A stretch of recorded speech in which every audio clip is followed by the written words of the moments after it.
legislative breakfast of the year. Today's breakfast is being sponsored by North Country Hospital.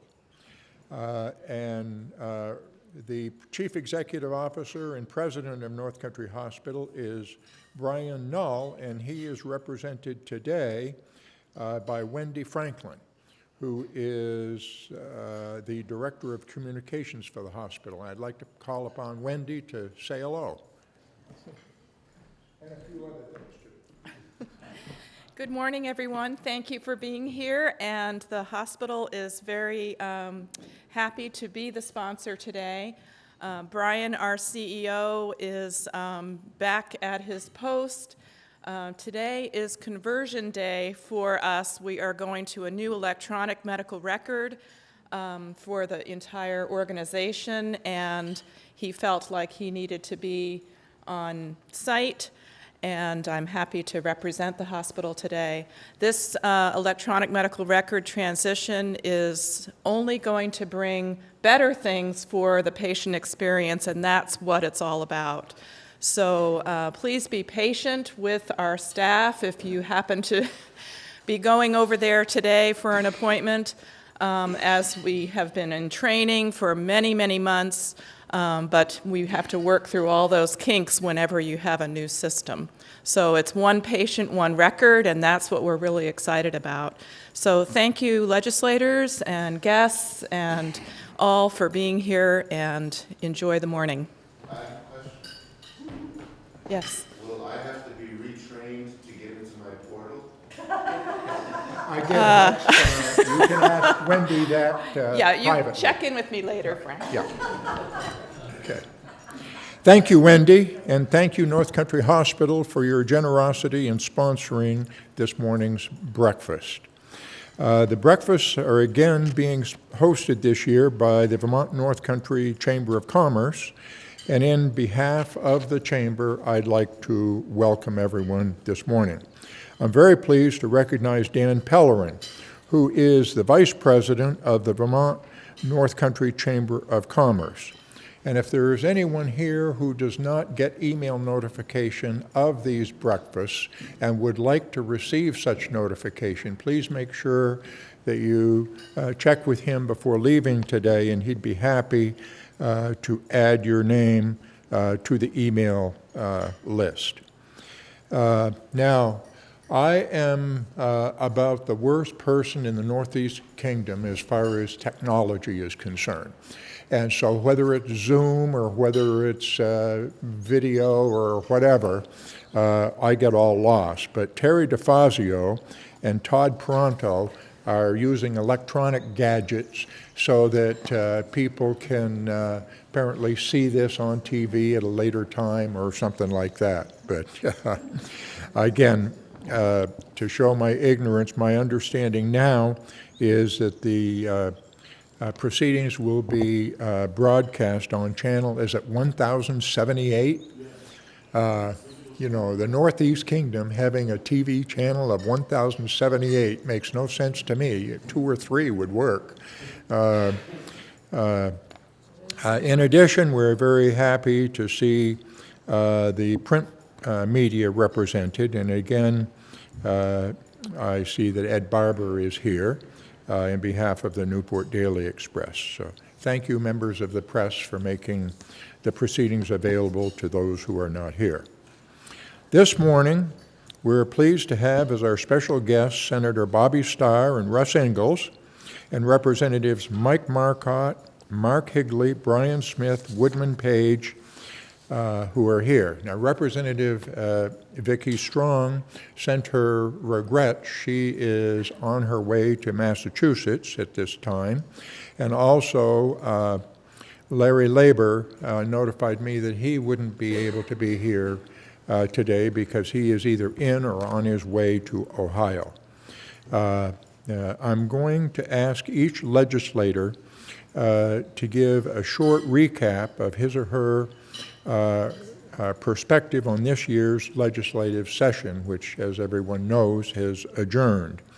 I ask that each legislator limit your presentation to 5 minutes. Now, the reason is we've got a very limited time frame today. and we want to make sure that we do save some time for questions and comments from you, the citizens of Orleans County. We also give each person one opportunity to speak before we recognize you for a second time. Now, in introducing the legislators, I'll make note of the committee or committees to which I believe you have participated this year. And I ask each legislator to correct me if I have any incorrect information.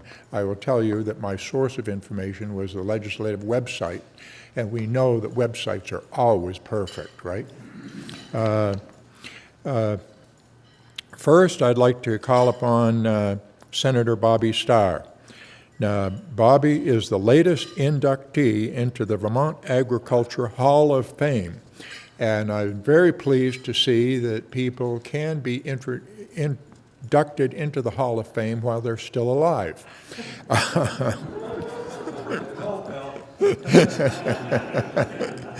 Bobby serves as chair of the Senate Committee on Agriculture and is a member of the Senate Committee on Appropriations, the Senate Committee on Reapportionment, the Legislative Study Committee on Wetlands, and the Vermont Milk Commission, and also as co-chair of the task force to revitalize the Vermont dairy industry. I don't know what he does in his spare time. Bobby? He stays alive. Well, thank you, Bill, and I want to thank you for the introduction, and Dan for hosting this, and especially the hospital. Yeah, when I got notified that I was going to get accepted into the Vermont Hall of Fame, kind of surprised, you know, but I have spent 40-some years on the Ag Committee in Montpelier, so over that length of time, you should accomplish a little something.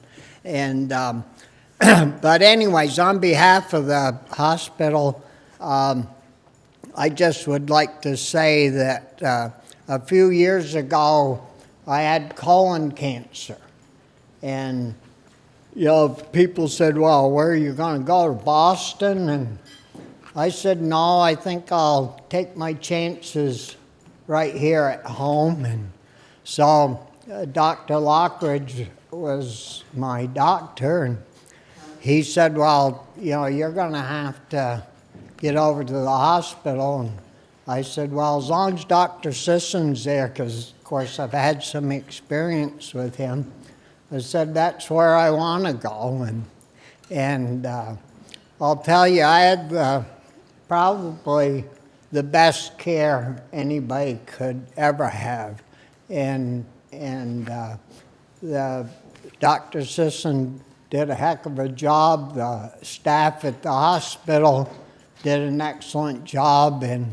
And what I'm getting at is, you know, we're very fortunate that we have a place like that in the North Country here that takes care of us. And we don't only have a good hospital, we have good schools, we have, you know, good jobs and good people, and we ought to spend more of our time participating and supporting those businesses of our own community.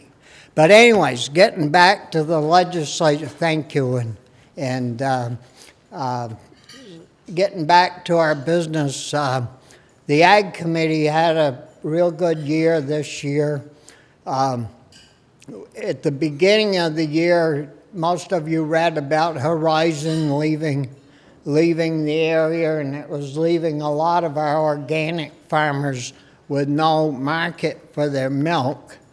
And finally, we got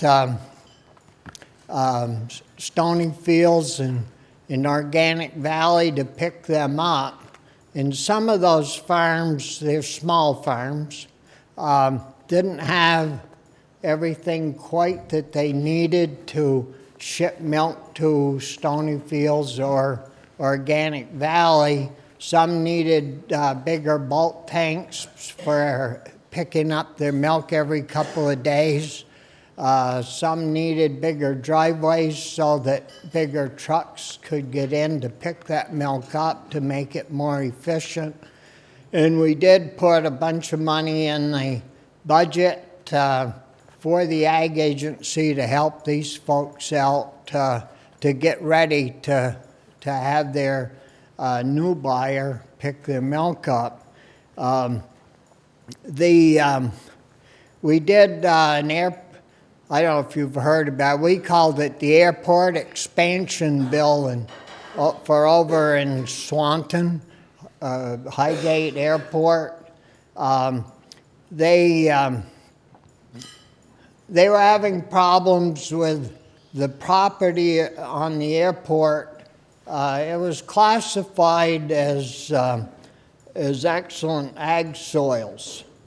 Well, airports, you can't grow ag crops on airports because of animals and everything else. And they were going to have to pay like $300,000 mitigation fees for disturbing ag property.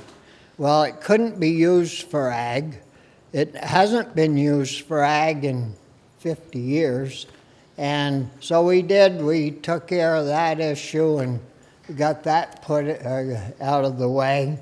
And anyways, so we got that one done, and the miscellaneous ag bill to help the small ag guys, and the natural resources, another bill, 466. It was a water withdrawal bill from natural resources on our side, and they had it set up so our small produce growers, and we have a lot of them around Vermont that grow veggies and have farmer markets, sell to our schools, and they're getting to the point where they're exporting now quite a lot of those vegetables to the Boston market even.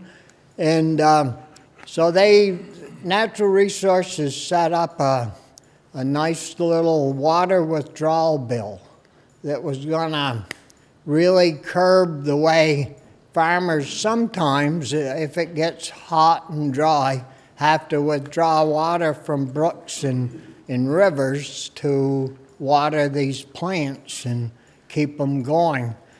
And they had it set up so that they were going to have to register and report and then annually put down how many gallons they withdrew, and it really was going to make it miserable. And everybody in the legislature were getting emails from these small farmers complaining. And so anyways, we took care of that. We took it in the Ag Committee and straightened it out, and it was quite a lot of fun, and it just made you feel good that, by golly, we finally did something for these little guys that they were having problems getting done. So I guess I'm out of time. 5 minutes it takes me that to say my name, but anyways, in closing, I'd just like to say that I think we're fortunate to have the group of legislators that we do have down there. We work well together and get along good, and that's really, when you think about it, that's how you accomplish good things, is by working together. So anyways, Bill, thank you for the extra minute or two. Thank you, Bobby. Hall of Famers do get a little extra time.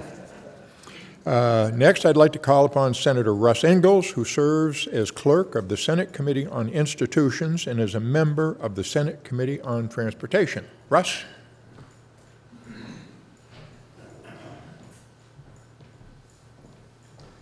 Well, that's a hard act to follow, Bobby. Geez, McCroby set the bar way high like that.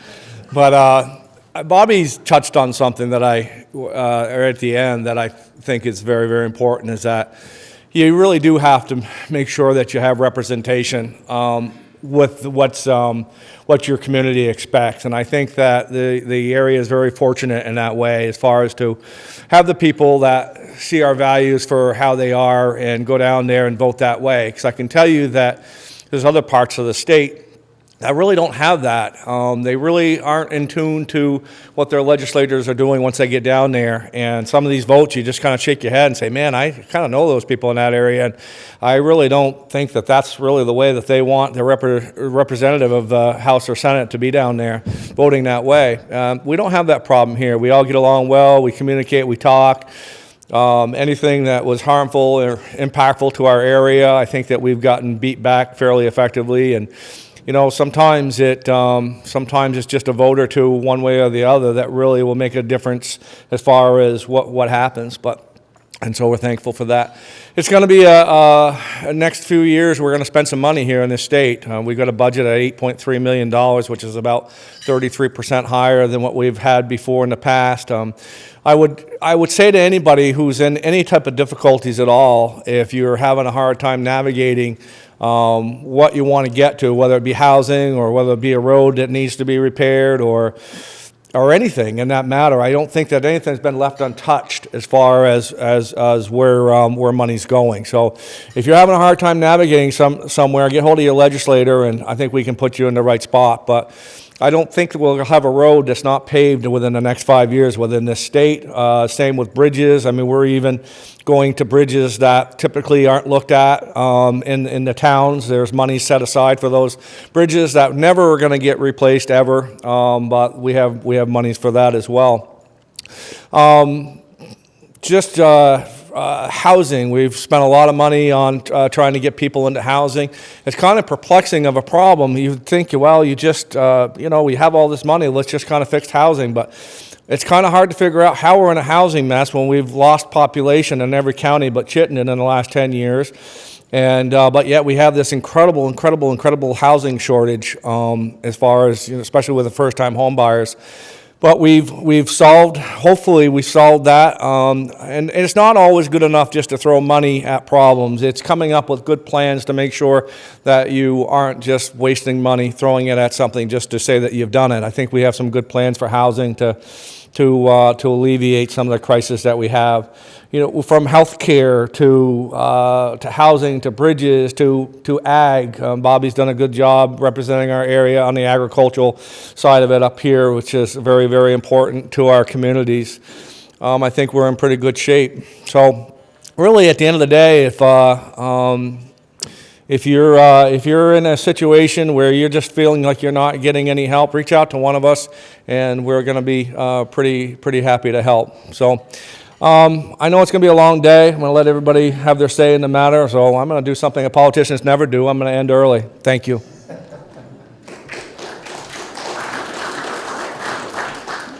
Thank you, Russ. And now from the House side, I'd like to call upon Representative Mike Marcotte, who serves as chair of the House Committee on Commerce and Economic Development. Mike?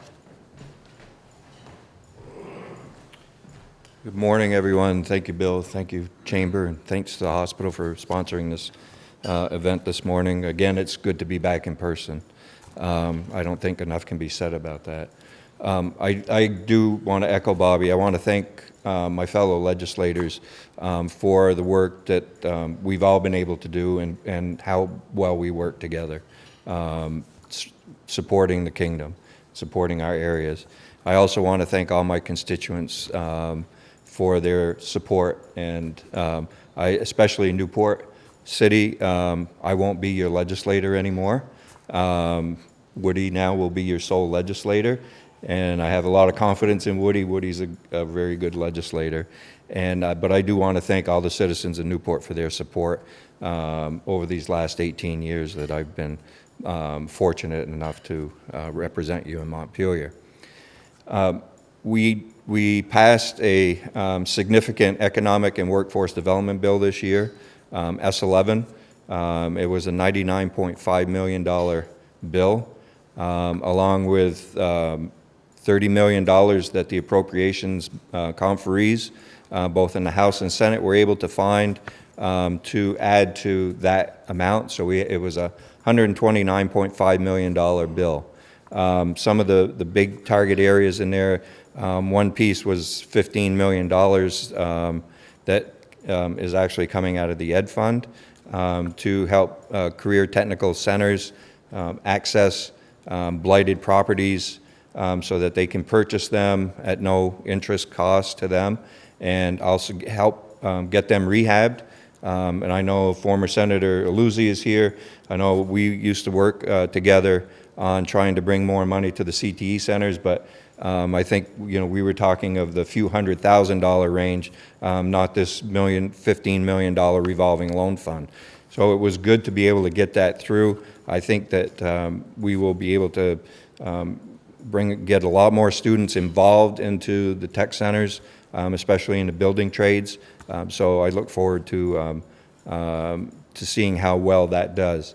Also, we put $10 million into what was the capital investment program from last year. Last year we put $10.5 million to that program. This year we've revamped it a little bit, and we worked with the administration after the bill came to my committee from the Senate, and we included municipalities in it. So now it's called the Community Recovery and Revitalization Program. So for-profit, nonprofit businesses are able to access it, as well as municipalities. So on the municipality side, the administration was working to try to create a project-based TIF, which is a tax increment financing change that would assist small communities so that they could access a TIF program.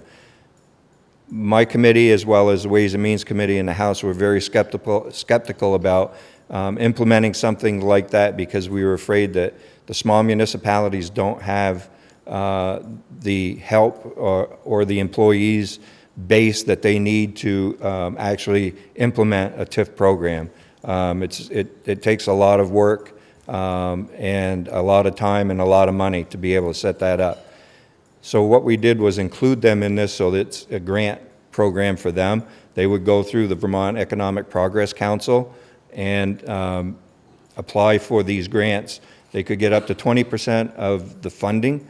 This is gap funding, so if they have a project that's already in progress that's short of dollars, they could access this money, as well as businesses, for-profit, nonprofits, and get up to 20% or up to $1 million for that project. So we believe that will actually really help communities in that way. We put a tremendous amount of money towards nursing this year. We targeted nursing. We worked very closely with Woody and our healthcare committee on bringing more money for loan forgiveness into nurses, more dollars to pay nurse educators, because we found that there was a restriction in the funnel, in the pipeline, that we weren't able to get enough nurses through the education part of their training. And so we were leaving a lot of people behind, and we all know, Wendy, you know for sure, that traveling nurses are really costing us a lot of money, costing all our hospitals throughout the state tremendous hundreds of millions of dollars. So we need to get that pipeline open, and I think we've done that. We've also have money that would help keep nurses here. So we're hoping that all of this will, in the long run, bring more nurses that are stable, that bring stability to our hospitals. So with that, I know my time is up. Again, thank you all, and open to questions. Next, I'd like to call upon Representative Mark Higley. Now, I don't know what it is about the Troy, Westfield, Lowell area, but instead of just one role in the legislature, people from there have to have about 14. And following in the steps of Senator Starr, Representative Higley serves as a member of the House Committee on Government Operations, a member of the Legislative Committee on Administrative Rules, and a member of the Vermont Forest Carbon Sequestration Working Group. Mark?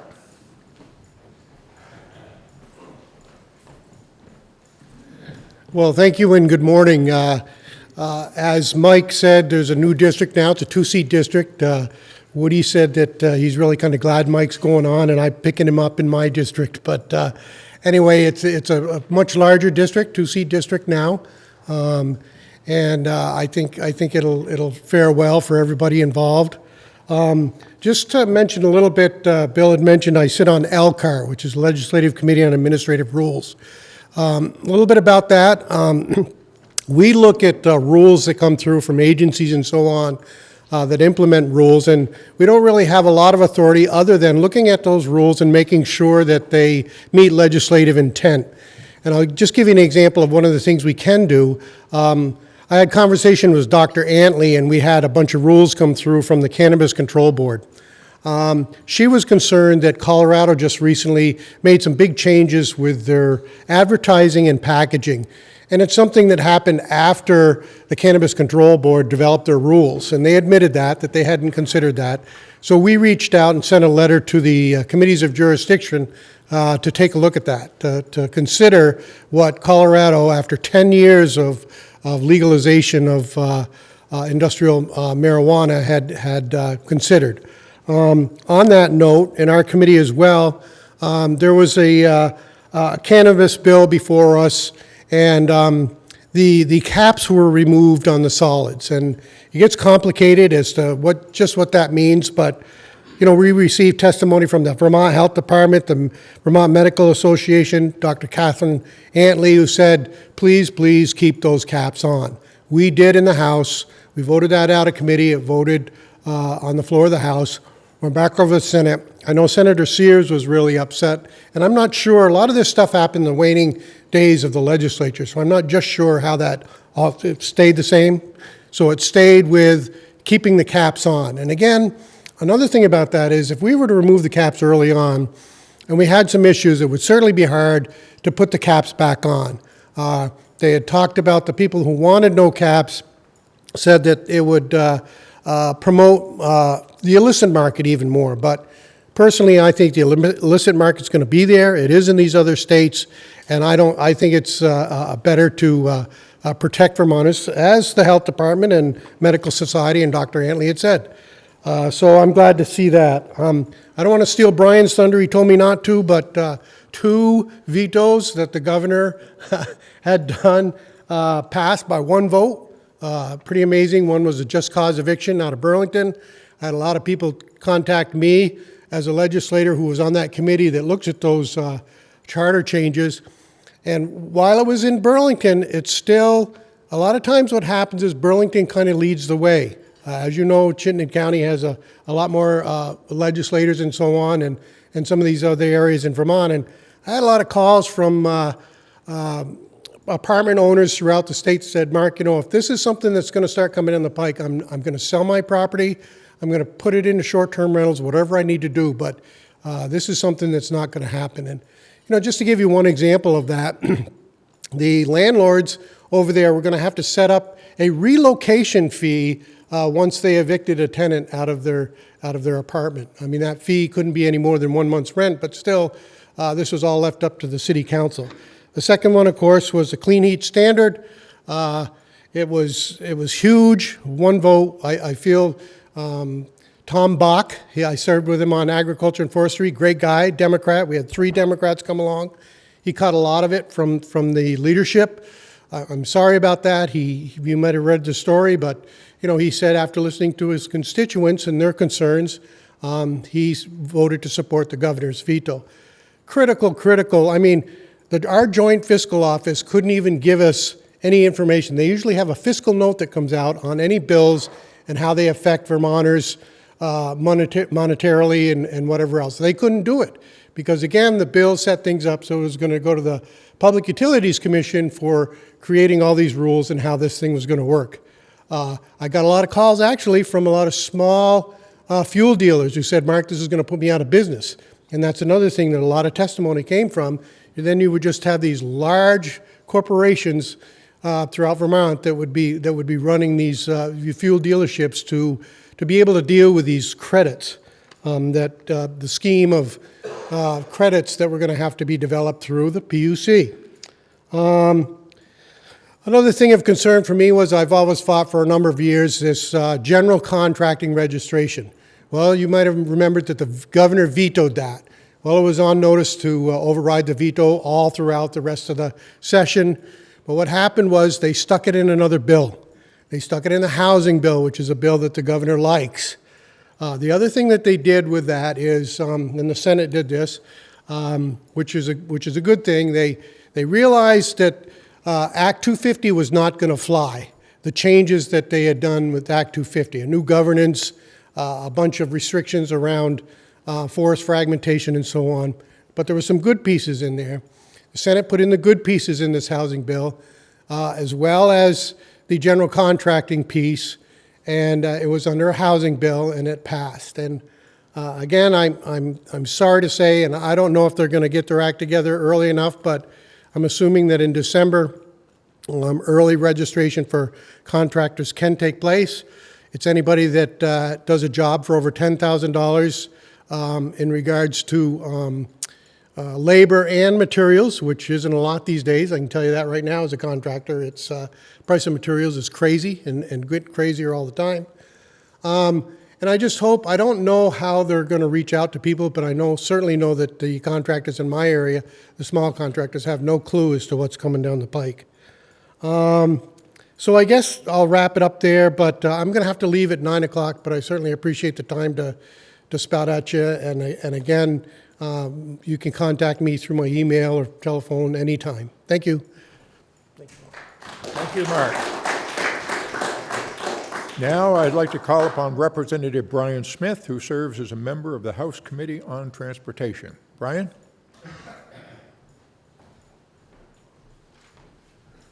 Thank you, Bill. And thank you, Wendy. I want to touch on something that Senator Starr did a little while ago.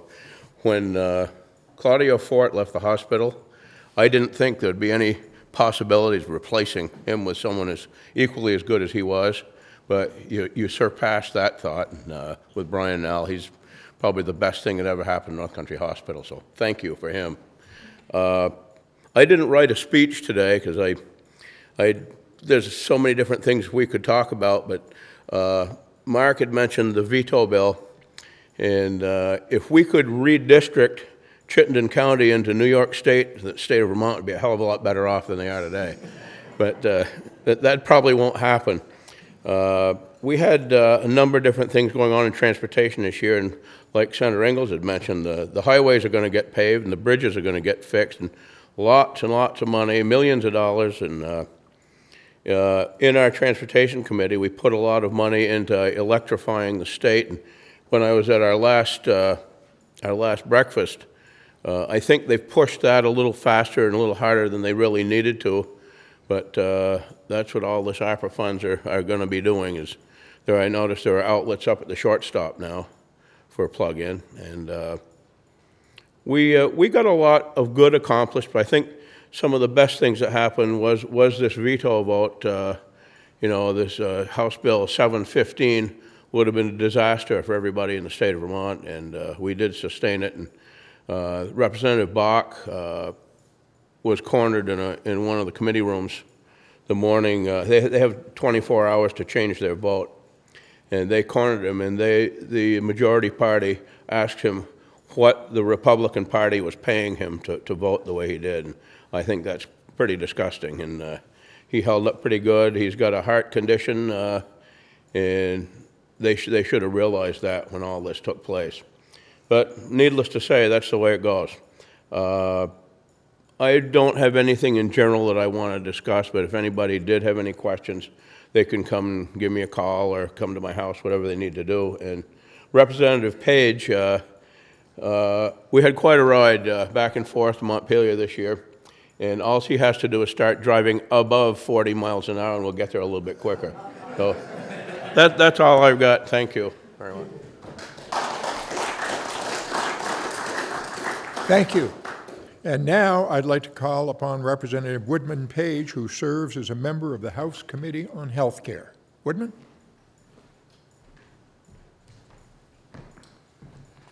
Thank you, everyone, for coming, and thank you, Wendy, and your hospital for sponsoring this. I'd like to respond to Representative Smith and just say I was following the speed limit and trying to cut down the amount of emissions that were coming to and from Montpelier. Something that Bobby mentioned at the very beginning about our hospital. It's important to this area. It's extremely important. And if we didn't have it, I don't know what we would do without it. Newport would not be Newport without it. I've had some experience the last year with my wife going to the emergency room for a couple of instances, and she will probably be having surgery on her shoulder that she broke probably sometime this summer when they can fit it in. As we all know, we have difficulties getting appointments, but that's where she'll have it. Will be at North Country because, you know, it's convenient and it's a wonderful facility. So I'm very thankful for that. Regarding the boundaries here, I will miss Mike. It's been nice to share some of the responsibilities for this area. Now it's the weight of the world, it seems like, will be, or the weight of Newport will be on my shoulders. So I'll no longer have that to share with Mike. But that said, it doesn't matter whether there's a boundary line around Newport or a boundary line that goes from, you know, here to Albany or what have you. All of us legislators are committed to helping out all of our constituents. It doesn't matter whether it's Newport or Lowell or Albany or Irisburg. We're here to help the Northeast Kingdom. So with that, I'll just talk a little bit about some of the things that Mike mentioned regarding healthcare. And we are thankful for Mike and his committee working with the healthcare committee in getting monies to our healthcare facilities. And as he said, S11, I'll just basically read what we tried to do and what Mike and our committee accomplished.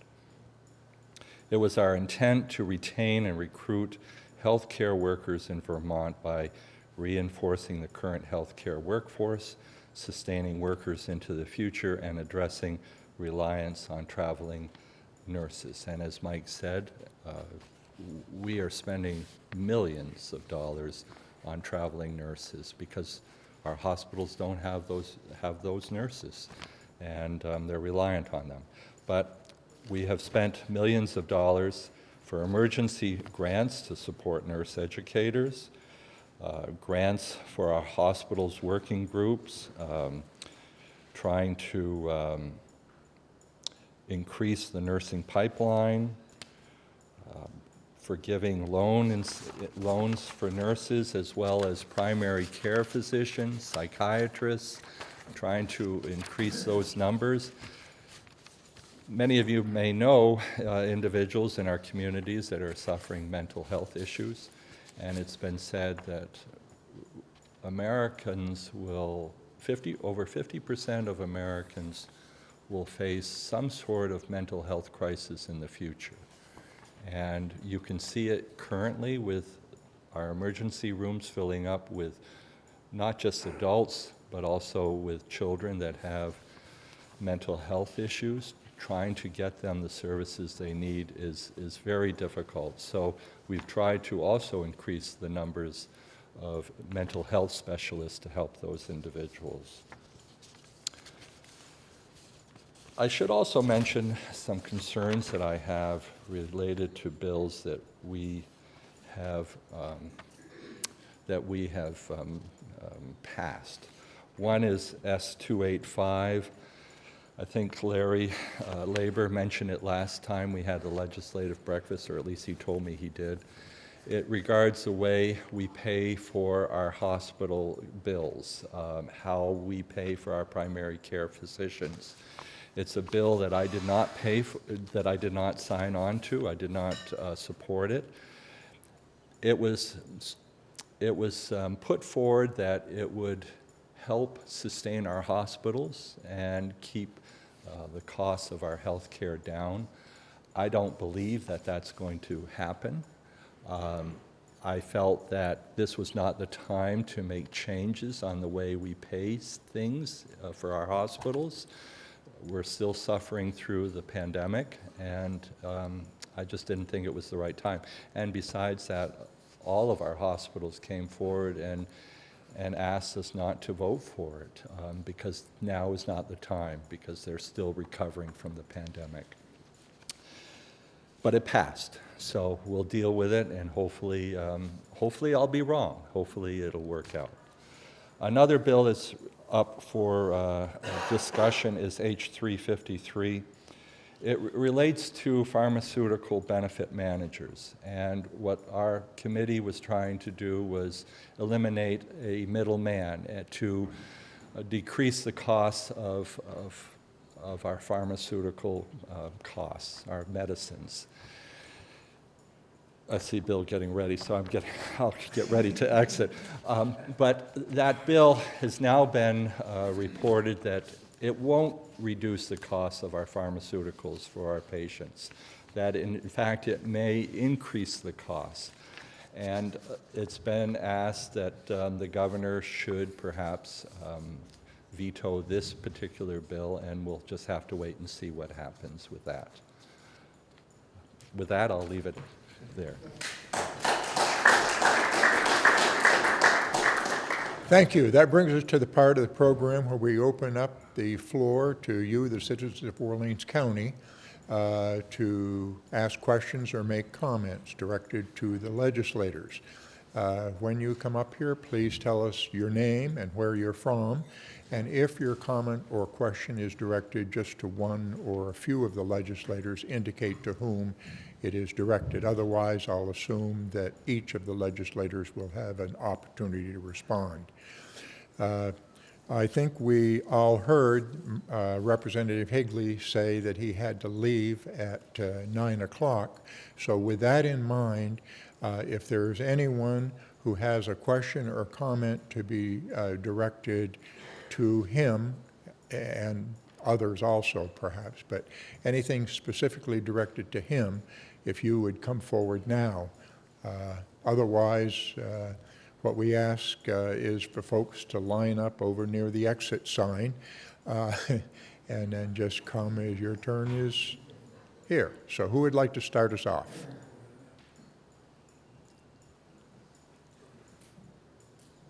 Yes, sir. Thank you for everybody for coming and the hospital for sponsoring today. My questions to all the legislators. I come from a family of nurses. I have multiple friends that are nurses. And I'm just wondering a little bit more about the hospital bill and how exactly it's going to help retain hometown nurses in reference to the traveling nurses as well. Whether it's increased pay, matching what they're offering new nurses, and so on and so forth. Thank you. Senator Starr. Yeah, that was a good question to ask, but it runs really deep. What basically, as I see it, has gone on, if you sign up to be a traveling nurse, the pay about doubles.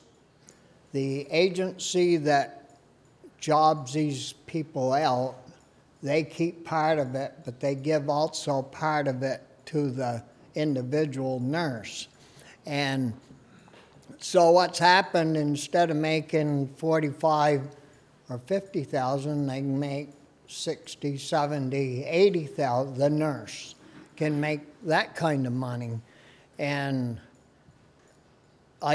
we've had people leave this area as to go work for a traveling nurse, go to St. Johnsbury to work.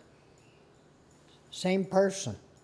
Instead of getting 40, 50,000, they're down there getting 65, 70, or 80.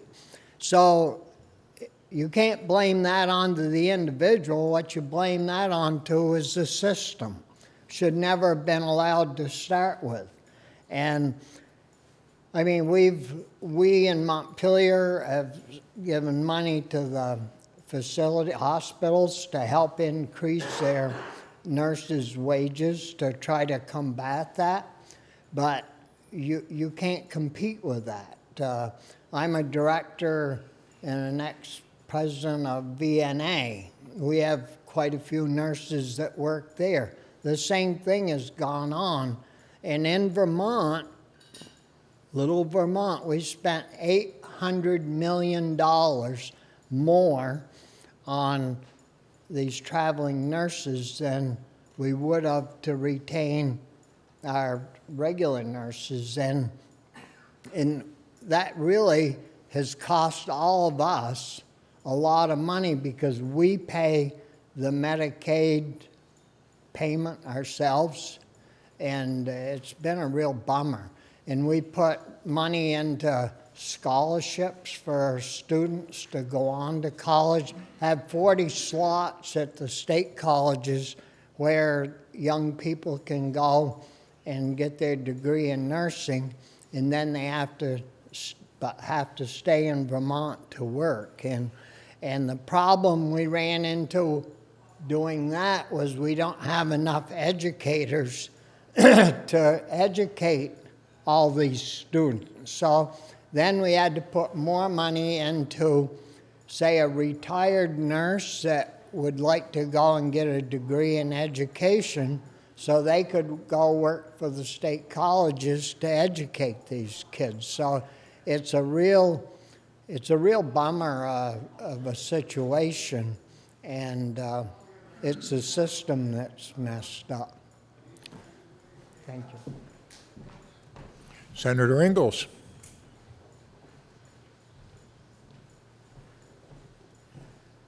So I think we know the problem of why we have a shortage, you just don't have enough nurses. And so on one of the committees I'm on is institutions, which is basically all about government buildings. It's also about the state college system. And we are really floundering around in our state college systems. But one of the bright spots is that they are very good at turning out nurses. And so we have put money into the state colleges. We're putting in $4 million, $1.2 million right directly. And then we've reserved another $3 million. And what they're trying to do is they're trying to put these nurses out. We're trying to increase the amount of sites that can train nurses and get them out there. I think now we're getting about almost 400 a year out of the state college systems. And one of the things that we're really trying to do is be innovative so that we can get them through. I mean, you have to have the patients, you have to have the training, you have to have the classroom setups. And one of the neat things that's going on, and Wendy probably knows about this, is they actually have these mannequins that are so advanced that if you do something wrong to them, they actually say, ow. It's amazing. It really, really is. I mean, they have birthing centers, they have things. They cost about $600,000 a piece. And again, as Senator Starr had said, the problem that we have is we're having a hard time getting the people to train these nurses because they can get back into the system and make so much more money. These systems cost about $600,000 a piece.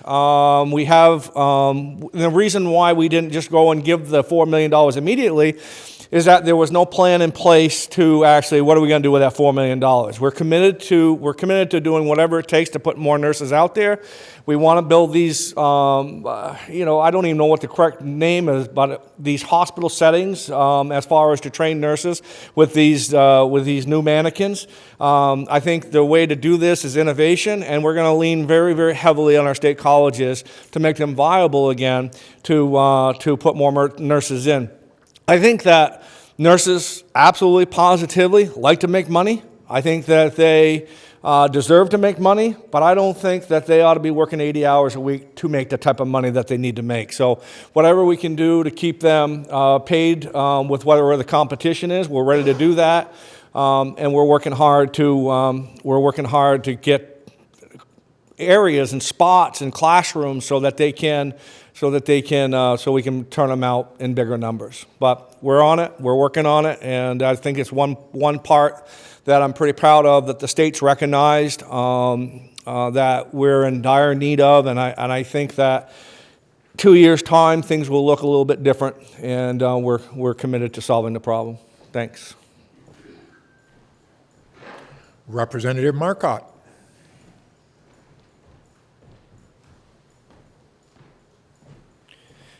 Well, I think you've heard this is a pretty complicated issue. So I think as Senator Engels said, Senator Starr, we don't have enough nurses. And what's happening is I also sit on the VNA board with Bobby, and you know, for years, you know, we've been recruiting nurses. Some come from the hospital, some come from the area nursing homes. The hospital recruits nurses, some from us, some from the nursing home. It's just been revolving around and round. And what's happened is that the pay for nurses has gone up, just like everything else, because there's a shortage of workers. The issue with us is that we can't get enough nurses through the pipeline, and we're leaving a lot of people on the sidelines, or they're going out of state to get their education. So Senator Engels was talking about, my committee worked with our institutions committee we initially had put $4 million into the capital bill for simulation labs. We pared it down after some other testimony, I think that was taken in the Senate, that UVM is not ready yet. They're just in the kind of the thought stages of how to do theirs, but our state colleges are ready to do upgrades to their sim labs, as well as Norwich University. And so I was happy that we could work something out with the Senate on putting $1 million in there. $800,000 is going to the state colleges, $200,000 to Norwich University to upgrade their sim labs that they have now. But we also put money in for nurse preceptors, so that we have, those are nurses that they're training nurses in the hospital. So when the nursing students have to go for their clinical training, they can go around to the hospitals that have that. It's a $5 an hour bump in pay for those nurse preceptors if they want to do that. It's generally, I think, a 20-week period. And so we're hoping that we get more preceptors. Again, when we talk about nurse educators in the college setting, I think their pay was around $65,000 to $85,000 a year. As a trained RN with the kind of credentials that you have to be a trained, to be a nurse educator, they can make $120,000 or better in $120,000 or better in the hospital setting.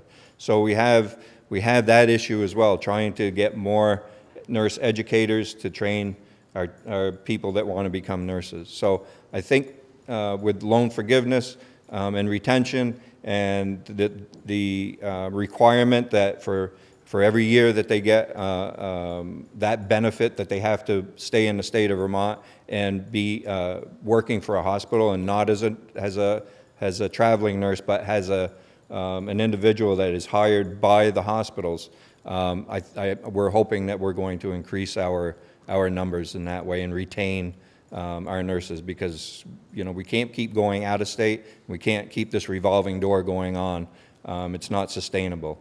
So we're hoping that this will bear some fruit. Representative Higley, you're okay? Representative Smith. I don't have anything to add to that, Mr. Moderator. Okay. Representative Page? Yeah, I'll just say a couple of things. We're all competing.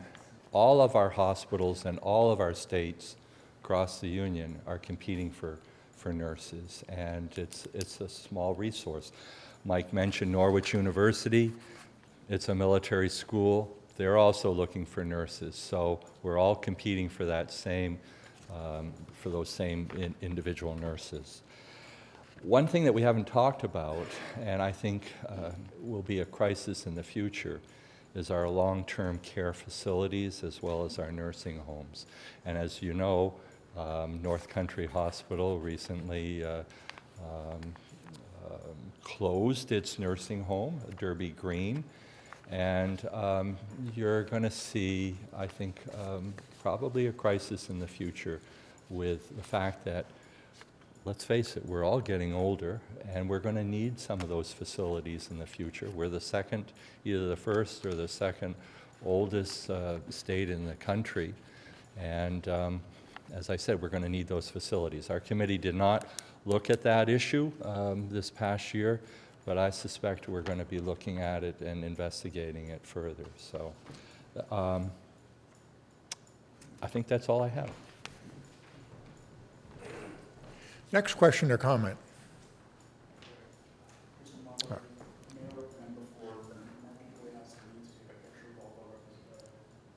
What was that? May I recommend before Mark has to leave to take a picture with all of them? I've already indicated that at the beginning of this response period. I indicated that he needed to leave at 9, and so anything to be directed to him should come up first. So we've already taken care of that. Yes, ma'am. Hi, my name is Jennifer McGinnis-Moore. I live in Newport, and I just had a question for Representative Page. We've heard a lot about what's happening with the nursing shortage, and I was wondering you'd mentioned a tiny bit about the mental health, and there's a huge crisis in our community in that area, and I was just wondering if you could give us a little bit more information about monies going into that direction. Okay, Representative Page. Well, we have committed monies to our designated agencies, such as the Northeast Kingdom Human Services. It certainly isn't enough. We need more beds for those mental health patients. There's not enough beds down in Brattleboro. Recently, there was the UVM Medical Center was looking to add on an addition to the Central Vermont Medical Facility in Berlin.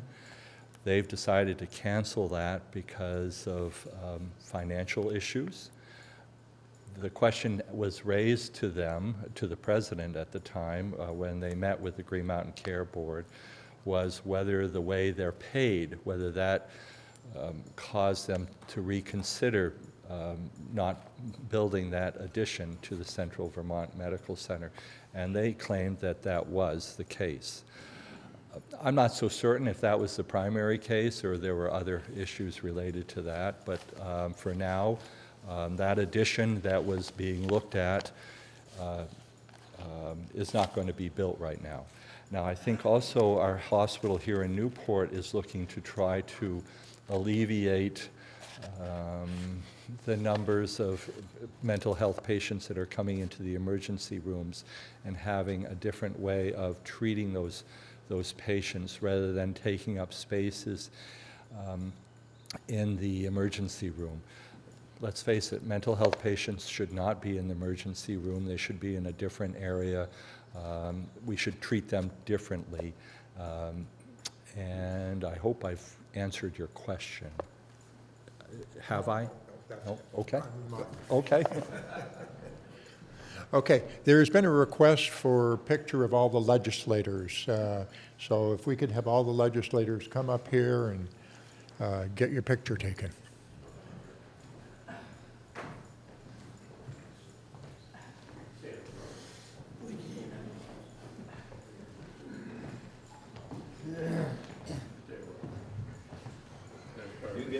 Perfect. I guess.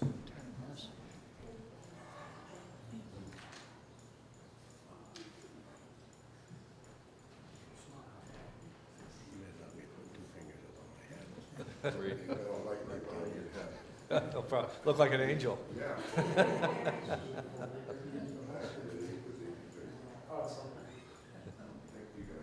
Thank you.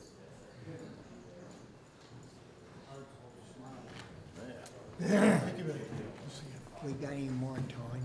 Yes, we have another half hour. Oh, we do, because I've got some numbers for that lady that just asked. Yeah. Okay. Senator Starr just indicated that he's got some numbers to go with the last question that had been talked about. Thank you, Bill.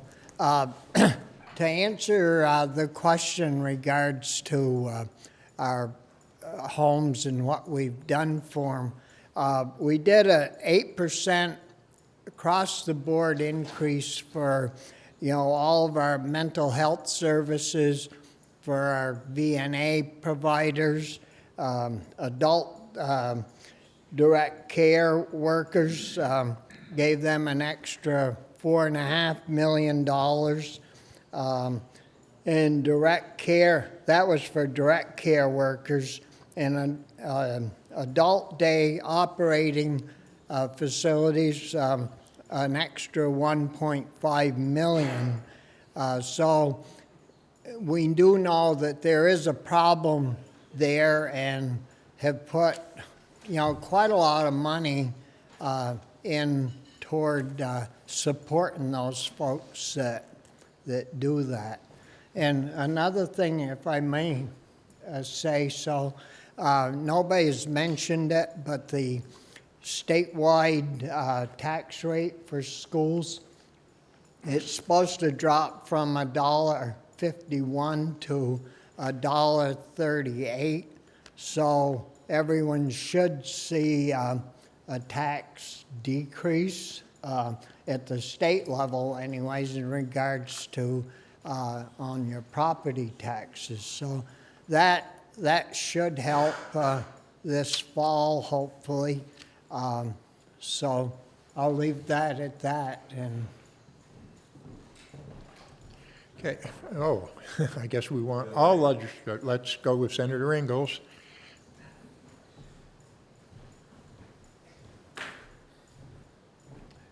Along with those numbers that Senator Starr shared, I was kind of shocked to see what the overall budget of the healthcare, what we spent for helping with this situation, and I think we're well over $600 million in the state for the year, which is very, very big. And I think the pandemic, as far as with the shortage of workers that we have. I mean, we have, since 2019, we have 28,000 fewer workers in our state. 28,000 fewer workers, and where have they gone?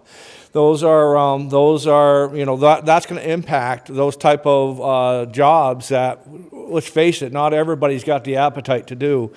To help with the mental health and to be in there, it's very, very taxing. It's you go in there and with a positive attitude every day and try to help the people that are in need.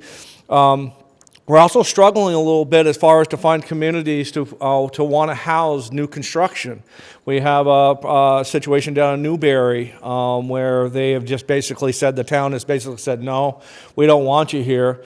And you just can't plop one of these sites anywhere that you want. You want to make sure that you have close access to medical care, that you have the fire coverage, you have the EMS coverage, and you have enough police protection. So I do expect that we'll see everything has its course, everything has its way, and a squeaky wheel gets the grease before it's all said and done.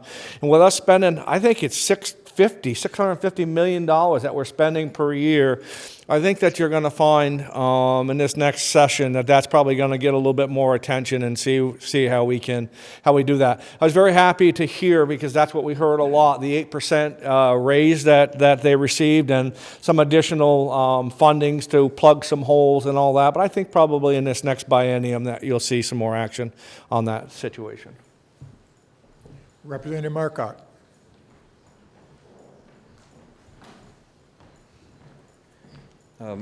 We do have, in the workforce bill, we did put money in for mental health professionals.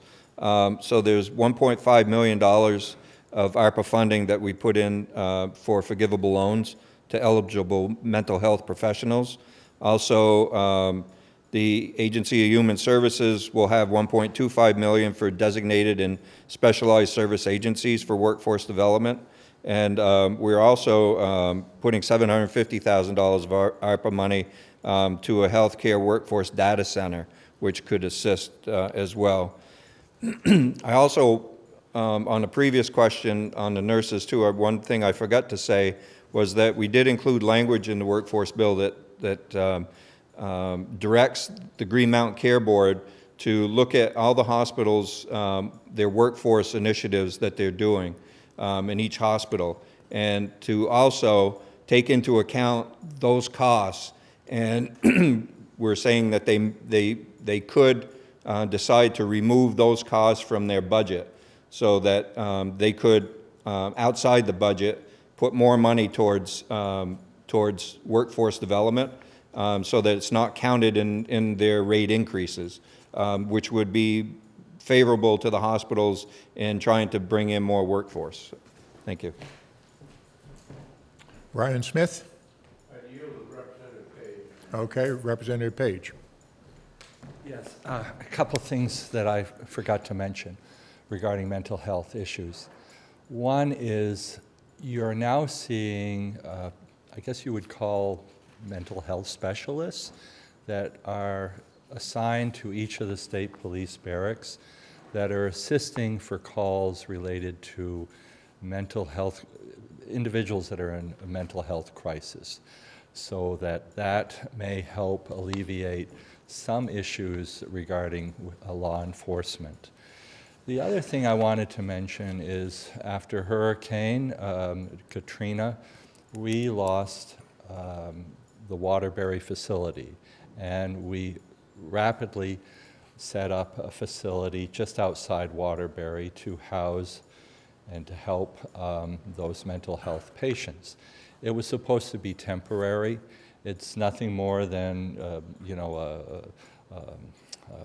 school building that's for a short period of time, and yet it's been open for many years now, and it should have been closed years ago. But now it is finally, it looks as though it's going to be closed, and the former Woodlawn, is it Woodlawn or in Essex? I think it's called Woodlawn. Woodside, thank you. That facility has been torn down, and there's going to be a replacement facility for, I think it was the Middletown facility that was built during Hurricane Katrina. So that will house more patients that are suffering from mental health crisis. Thank you. Next question or comment? Talkative group today.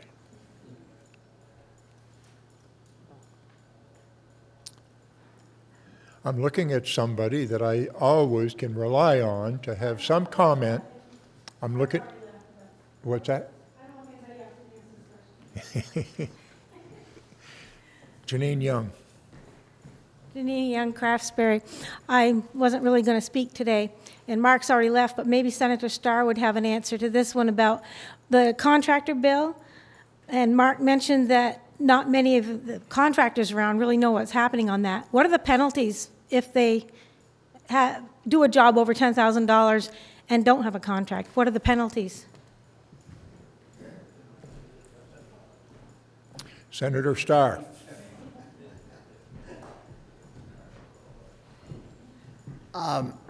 Janine, that's an easy question to answer. Nothing that I know of. I didn't see any penalties in the bill. And the main thing, I think, in regards to that situation is when we started out with that, it was $2,500. And $2,500, you can't hardly get a door changed or a window changed. And where it was going to really pinch is many of us have a retired carpenter that does odd jobs in the summer, and you might hire them to come in and change a door or put a new screen door on, fix the porch, or do little odd jobs. And it was really, what it was going to do is those guys weren't going to be around. And we, the ones that need them, weren't going to have anybody because the general contractor is busy. It's hard to find one today that is not busy, and they aren't going to leave a big job to come do a little nickel-dime job. Well, by getting that up to $10,000, and most of that discretion, it says materials and labor. Well, anybody can figure a way, I would think, not to be dishonest, but around that issue. So $10,000 job, the governor went along with that, and I mean, we tried 5,000, 7,500. I mean, this thing's been it's been on a long trip, and finally to get it done, it was tucked into that housing bill, and if you wanted the housing bill, you took that too. We, if I may, we also, somebody talked about it earlier, the forestry language that was put together over on the House side, that some of that came over to the Senate side. The forest fragmentation was taken out, but as that bill hit the Senate floor, the vice chair of Natural Resources, who they were really mad about having that forestry stuff help our small sawmills, our wood haulers, and those guys with regulations. The vice chair of Natural Resources got up and asked if that was germane to the housing bill. And in the process, of course, the parliamentarian and the president of the Senate, they go through the rules and regs, and it was found that it was housing bill and forestry have very little in common. And so they ruled it non-germane to the housing bill. And ag a lot of times deals with forestry issues, and I got up and you know, first thing you need to learn in Montpelier are the rules. And even though I'm a slow learner, I know them pretty well. And so I immediately moved to make a non-germane issue germane. And got in a big hoodoo over that, but when the vote was taken, there might have been 3 or 4 maybe against us, Russ, and the rest of us made a non-germane issue germane, and so that passed in the housing bill, which will give quite a lot of support to our small sawmills and loggers and those people. So I just wanted to mention that while I was up. Senator Engels.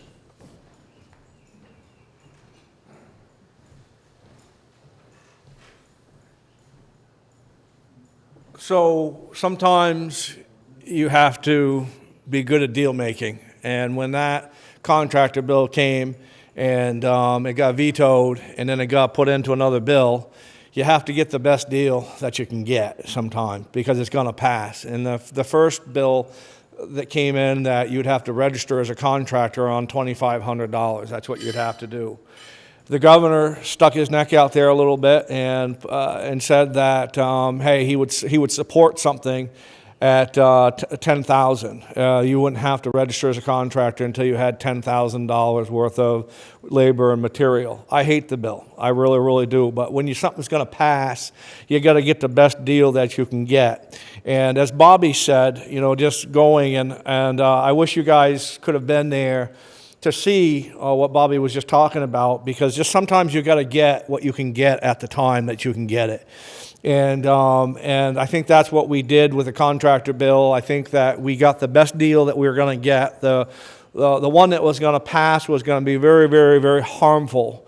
I know as far as in real estate, there's just lots of times where I'm just trying to get a deal done, and most of the times it centers around first-time home buyers, the people that really need, you want to help them the most. They're trying to buy their own house, and we get down to it sometimes where something's going to need $1,500, $2,500, $3,500 worth of work to get the deal done. And who do you get with that? This contractor bill would have killed all of that and would have been very, very harmful to our local economy by having it at $2,500. So I looked at it as far as constituents-based situation and said, well, it's going to pass anyways. We might as well get the best deal that we can. And when the $10,000 mark came out, I said, well, can I get behind something and put my name to that to get it to pass, knowing full well it was going to pass anyways, but worked hard with everybody who was in the room at the $10,000 level, and that's where it's got. But as Bobby said, there's just a lot of deal making that goes on sometimes, and sometimes when it comes down to supporting what's best for your area, whether you believe in it or not, if it's going to pass, get the best deal you can get and then get the hell out. So, thanks. Representative Marcotte.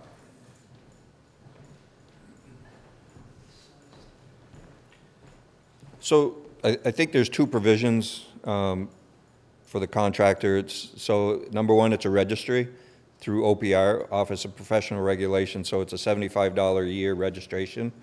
So if you're registered, and then now I'm glad to see it up to $10,000, that's much better than $2,500. But if you are doing work that's over $10,000, you need to register. But then you have to follow the rules in that, and OPR will be developing the rules, and they'll be developing what the fines will be if you don't adhere to the rules. And they have their own legal team there that goes out and does these civil prosecutions.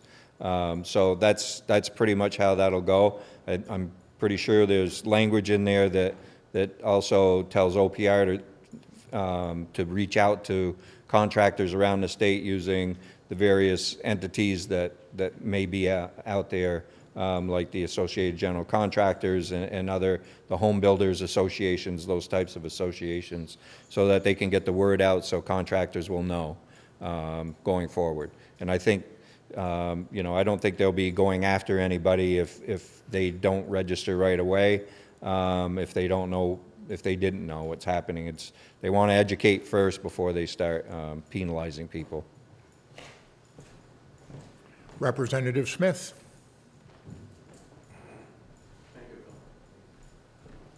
There are far too many rules in the state of Vermont. This bill was going to just add to it and add to it. And I've got a lot of friends of mine that have been independent contractors all their lives.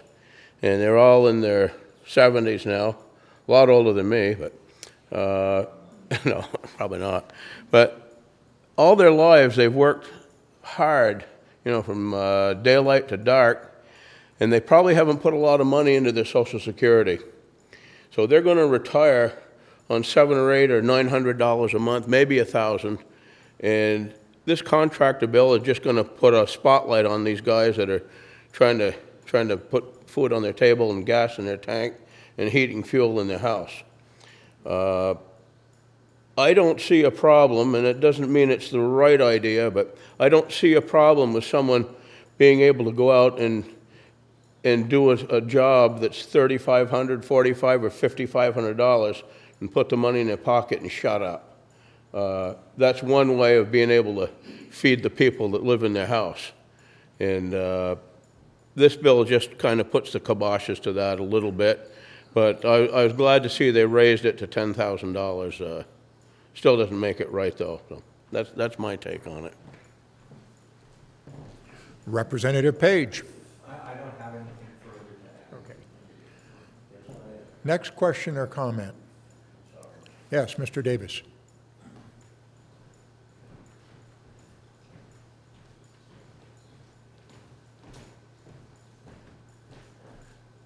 Frank Davis, Derby. It's a comment, and I'm going to try to put some light on something. in an answer to the question, which was, what will the penalties be? I don't have experience as a legislator, except to have lost 4 times when I ran. But I did serve for over 12 years on a licensing committee under OPR. It was not for contractors, obviously, because they weren't registered or licensed under OPR. It was for a different profession. It was for security guards and private investigators. But all of the boards that serve under OPR operate similarly. So to answer the question about what the penalties will be, each case that has some sort of violation that's reported will come to a board that's appointed by the governor, and I was appointed by 3 different governors over those years. Well, I no longer serve on that board. But the board then will conduct a hearing if there's a violation that's alleged, and the board will then determine what, if any, penalties will be assessed against somebody who has violated either the regulations or has not licensed, has not registered as a contractor. And the boards that I served on, that one board, and also when they needed somebody to serve as a public member on some other boards and fill in, I served on some other boards too, like real estate agency registration. And they're ordinary people, as well as people in the profession who are on those boards, and they generally act reasonably. Most of the time, we simply said, we're going to, you didn't license when you did the job, and so we're going to put you on probation. Please license now and follow the regulations. So it's a reasonable sort of thing that will come about when it is when a penalty is alleged. So that's pretty much how the penalties work for any of those professions, and that goes all the way from the professional nurses to, as I said, private investigators, to plumbers, barbers, and cosmeticians, and so on. So I hope that sheds some light on it. Senator Starr, anything? Senator Engels, anything? Representative Marcotte? Representative Smith? Representative Page? Okay, we have about 8 more minutes so that we have time for one more quick question or comment. Yes, sir. John Moran, Holland again. This is to all the legislators. As a general idea, I think Vermonters and Americans do not like the backdoor dealings and additional topics in many bills. Many of them are very complicated. As a general idea, would you support a bill that involves single issues, basically stating that it has to fit certain parameters around a single issue rather than adding in additional pork or whatever may have you? Thank you. Senator Starr, and I would ask all the legislators to try and keep your response to a minute or a minute and a half, because we do need to adjourn at 9:30. Yeah, I don't know if I followed your question that close. Single issue items? Yes, so pass a bill stating that every bill thereafter would have to be a single issue bill. You can't add additional things in there, or the bill can't be 400 pages with multiple kickbacks, so on and so forth. That, I think that would be very difficult to do. In a democratic society, you get elected to do a particular job. You use as I mentioned earlier, first thing you want to learn when you get to Montpelier are the rules. And in the rules of different organizations, they're pretty wide open to make an amendment, to substitute, to completely do a strike all to.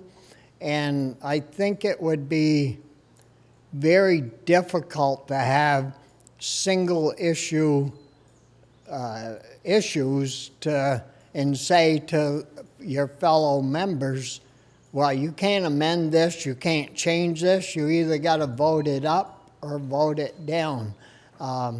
It really, I've never worked in a, I mean, I've been at this since I was in graded school or junior high school, and any of the processes always allowed for what I mentioned, amendments and. Okay, no, we don't have time for that, and okay, Senator Engels.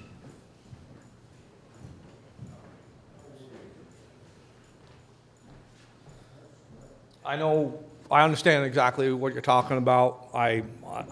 It just, as Bobby had said, in a democratic process, you have to be careful sometimes what you wish for, because sometimes what you want and you really want to get done isn't never going to get done. You're never going to have the support. You're never going to get it. You really might want something really, really, really bad, and you really kind of believe in it, but it just won't make it on its own. And that's when you are able to take that and put it into something that everybody else wants. Now, unfortunately, it happens the other way as well. Sometimes you have to compromise on other issues that where it's at. I think that there's a lot of bills that do exactly what you're asking. There's a lot of bills that are just single. Just here it is. It's plain and simple. Here it is. And I think the majority of the bills that get passed in that way. But deal making in life, not even in politics, deal making is just what happens. You know, whether I'm selling a house, there's just all kinds of gives and takes as far as, I mean, Christ, you go buy a car and you've got deal making going on. You just want to go buy a car, but now you got to decide whether, well, do you want the extended warranty? And do you want this? You want to do that? And so I understand what you're saying. A lot of things that you're asking to go that way, but I don't think you're ever gonna, I don't think it's, first of all, you'd never have the support to get it done. But I hear what I know what you're getting at. We're now down to 1 minute for each of the members of the House of Representatives. Representative Marcotte.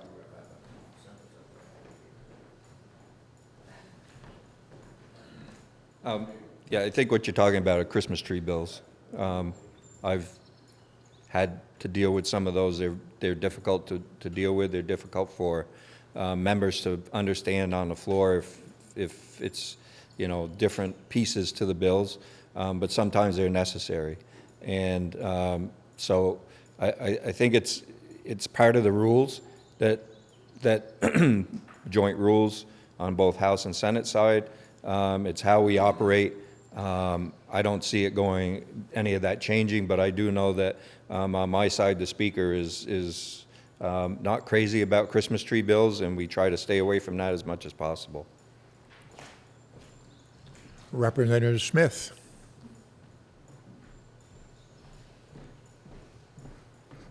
Absolutely. That's my answer to your question. It might be a hard thing to do. I think there were over 800 bills passed this year, or brought to the table over the last 2 years. Short form bills should be easy to do. You know, get a 1 or a 2 page bill, it would be easy to do. But like Bobby had mentioned, when you start adding amendments and everything else to them, it turns into a kind of a ball of confusion. But I agree with you. It'd be great to be able to do that. If you could limit the number of bills to maybe 100 a year, that would be more important to the state of Vermont than all the extra 700 that got thrown into it this year. So thanks. Representative Page has passed, and so that brings us to the end of this morning's legislative breakfast, and also an end to this year's series of legislative breakfasts. I'd like to thank the East Side Restaurant for their hospitality, North Country Hospital for sponsoring this breakfast, and Wendy Franklin in particular, Dan Pellerin, the Vermont North Country Chamber of Commerce, Terry DeFazio, Ed Barber, and Todd Prono, members of the press, for making these proceedings available to those who are not able to be here, and also to all of our local legislators. We're very fortunate in the Northeast Kingdom to have legislators who will take time out of their other jobs to make appearances at these legislative breakfasts. Thank you all for attending, and I look forward to seeing you all at next year's legislative breakfast. Brian Smith. Thank you very much. Oh.